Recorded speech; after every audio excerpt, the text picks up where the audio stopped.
Good in, good out. Bad in, bad out. Here we have a couple of images I shot over the years that I am the least proud of. Bad photos almost never transform into good ones. So post-processing is not a fix for bad shots. It's meant to make good images even better. Take this one for example. What are we even looking at here? A bunch of mossy twigs catching the sun, but blowing out the highlights on it. It might be misty in the background there, but there's really nothing of interest for us to look at. Forest photography is about selections.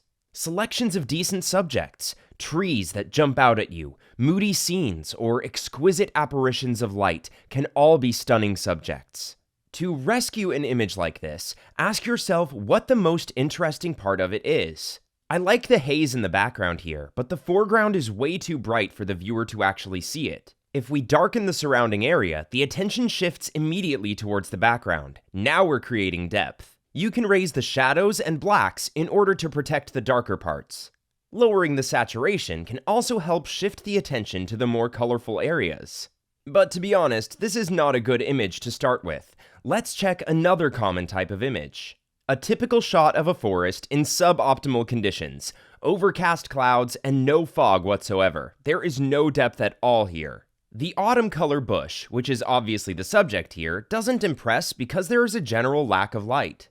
Tweaking the color mixer, HSL sliders, can help to separate colors, but it's a crude tool. In the post-processing tutorial, we'll use more finesse. The trick in these cases is to separate the subject from the background. Notice that even when we do that, the bush still isn't that eye-catching. That's why composition is key in creating good images to begin with. If we switch over to the crop tool and get rid of that distracting light, the image is immediately stronger. Try to use a longer lens whenever you can and crop off distracting white skies through the canopy. Here's another crappy image I made in a hurry. It's out of focus, but that's not the point. An image can technically be okay, but are conditions? If you look at how bright the sky is here, it's impossible to recover any detail from. So what do we do about that? Lowering exposure and highlights only makes the image look worse. But if we moderate those settings, recover shadows, and lower blacks a bit, there is a better balance to start out with. The problem is the conditions. Haze, rain, and fog help in these kinds of circumstances because the foreground and the background look like they are very close to each other in this image. So let's introduce haze by applying negative clarity and dehaze.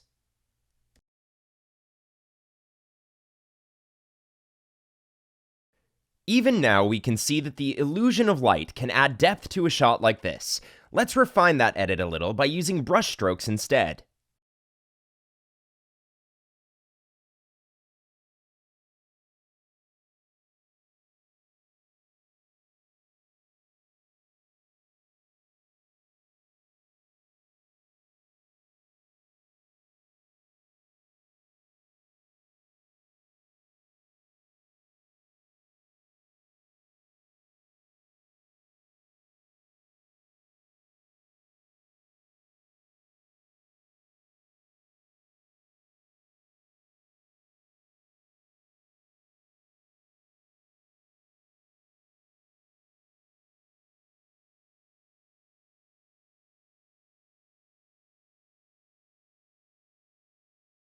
If we now darken the surrounding area, we have a lot more interest in the sky, and help the composition by guiding the eye up.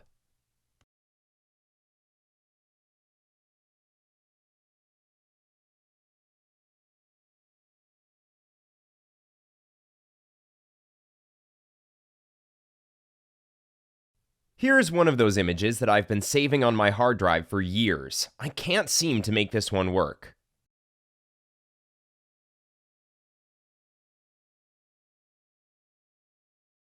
This beech tree is simply too large, the angle isn't interesting, and the conditions are lackluster. I'd have to return in another season, really. Here's a shot that might be familiar to you. What works is the dynamic angle, the subject having a human quality, and the lighting conditions. The sun is too bright for our eyes anyway, that's why it must be blown out of the histogram. This is good practice. Another common problem is that the light source is actually off-center, while the composition is clearly central to receding trees. With the light source off to the right side like that, it might be better to add to it than remove it.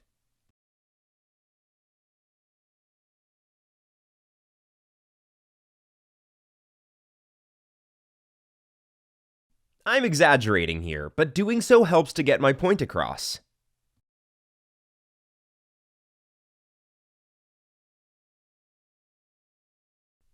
But actually, the image would have been much stronger would the sun have been positioned behind this colonnade of trees. That's why I usually brighten the center and darken the surrounding area.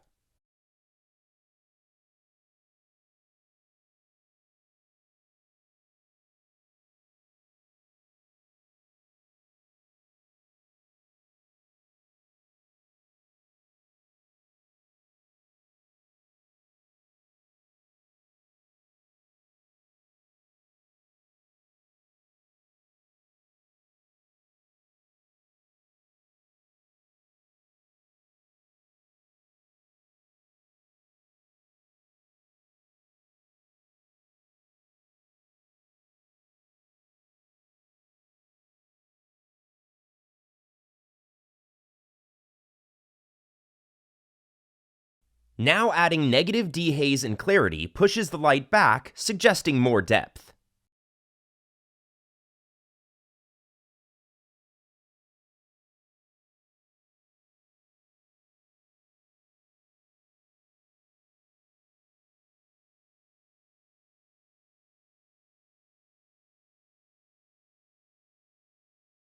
Another thing that helps this sort of image is to crop off the empty space before the first row of trees starts.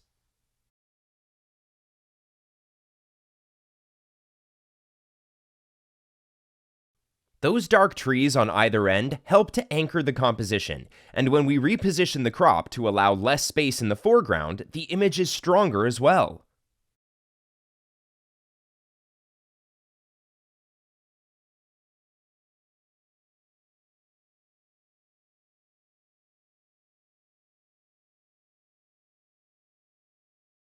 In this case, we have a carpet of white flowers that get muddy when you vignette a forest scene like that, so brighten those up.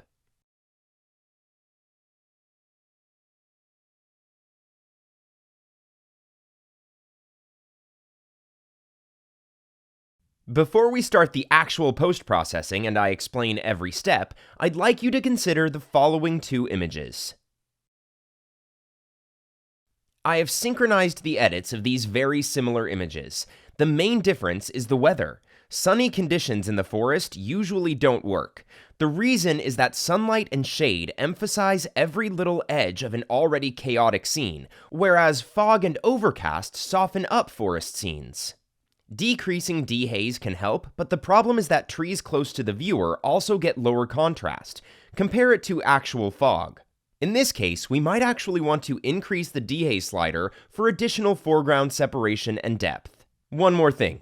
Zoom into the leaves of a particularly chaotic area, then notice how the texture and clarity slider affect those areas. You might want to consider tweaking those in your own images. Less texture can lower the amount of chaos quickly. In this extensive video tutorial, you will learn how to separate colors in autumn scenes like this. Just shifting the white balance just pushes the whole image towards one color, while what you want is to make those leaves pop. My tip is to select a neutral white balance and increase the vibrance a bit. Then I'll show you how to get even better results from that later. Lastly, here's one more crappy image from my archive. Believe me, I have enough of those. This was shot like most participants of my workshops approach a forest scene. Here are beautiful trees, just shoot in that direction. The problem is that the lens is usually too wide. Look at how distracting the canopy is here. That big white blob adds nothing. Let's crop. And I mean seriously crop. There is a decent image in here, but it's way in there somewhere. This is already way stronger because we have a subject now. That row of dark trees against the bright light makes more sense, right? Alright, I'll see you in the next chapter. Thanks for watching!